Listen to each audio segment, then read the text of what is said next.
To all those people watching, I like to remind everyone that this video is not made for kids. It's for older fans and adults. Enjoy the fucking video! Mrs. Kindly's health had greatly improved following her trip to Bournemouth. No longer confined to her bedroom, she waved to the engines every day from her garden.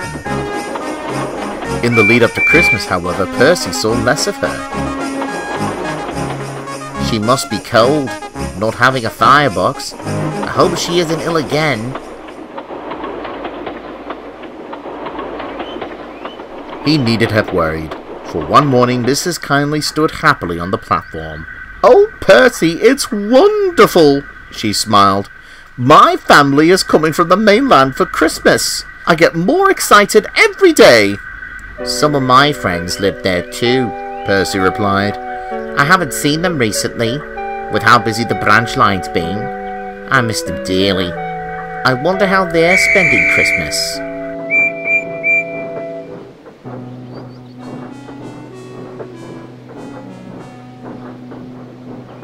Percy puffed unhappily away. Mrs. Kindly felt very sorry for him. 2 days before Christmas, Percy was waiting at the junction when, with a roar, Bertie's bus skidded to a halt nearby. "You shouldn't be racing in this weather," Percy scolded. "This is urgent," wheezed Bertie. "I was meant to collect Mrs. Kindly's family at Barrow. Oh, but their train is stranded. Oh, the other railway has no engine to spare. Oh, it could be ages before they're rescued." "We can't have that," Percy frowned. "I'm sure one of the mainline engines can help." Percy tried all day, but his luck didn't match his optimism. "Gordon, could you—" "Can't stop, Tidmouth bound, no time for branch line gossip," the big engine called as he sailed through. "I say, James, are you bound for the other railway?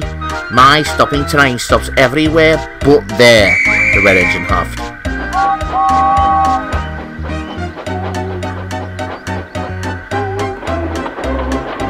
"Surely you're going to the other railway, Henry?" "I am," smiled the green engine. "Tomorrow morning, that is, with the flying kipper." "Caw," sniffed Percy. "The Kindleys won't want to ride in your fish vans." "Bother those big engines. I shunt their coaches for years, but they can't do me one small favour. I'd like to show them something."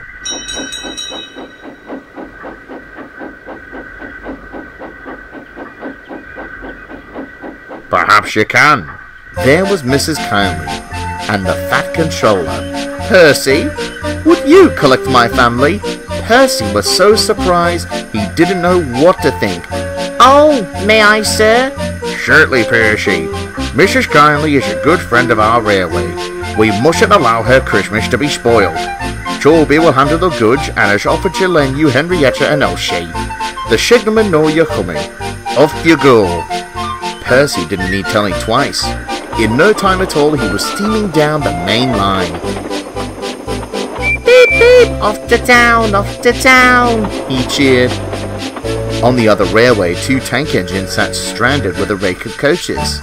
"Told them I wasn't suited for these distances," the first grumbled.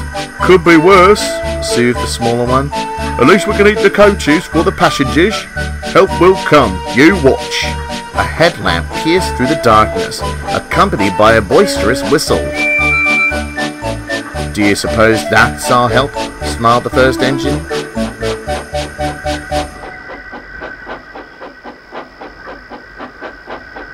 Percy reached to a halt, grinning broadly. "All change for Kindly Cottage," he called in his best express engine voice. "Paint me orange and call me Scrap. Is that you, Percy?" Percy was speechless. The stranded engines were his friends Ginty and Pug. "Sandbox Claus must have caught the early train," Ginty chuckled.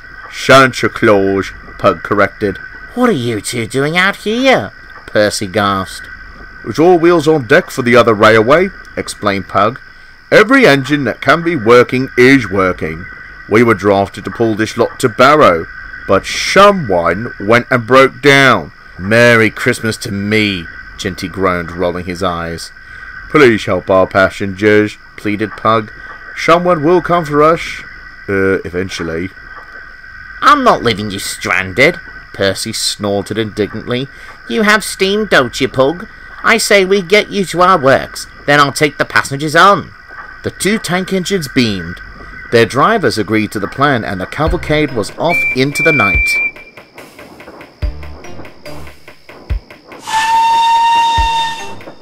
Percy and Pug worked their hardest. Ginty could only will them on. That's it, boys! A pair of super saddle tanks you are!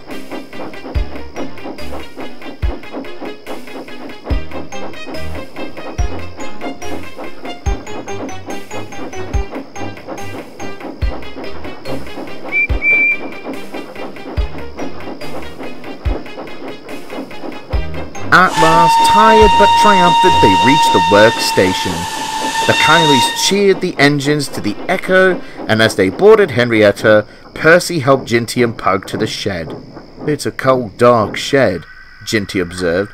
Better than the cold, dark night, Pug retorted. Just you be thankful Percy showed up. I am indeed, Ginty relented with a smile. Bless you, Percy. Now you get those people to their family. And Merry Christmas, Pug added. Merry Christmas to you both. Seeing you two is the best present an engine could have asked for. With a final jubilant whistle, Percy set off once more, bound for the comforting sight of Mrs. Kindly's cottage.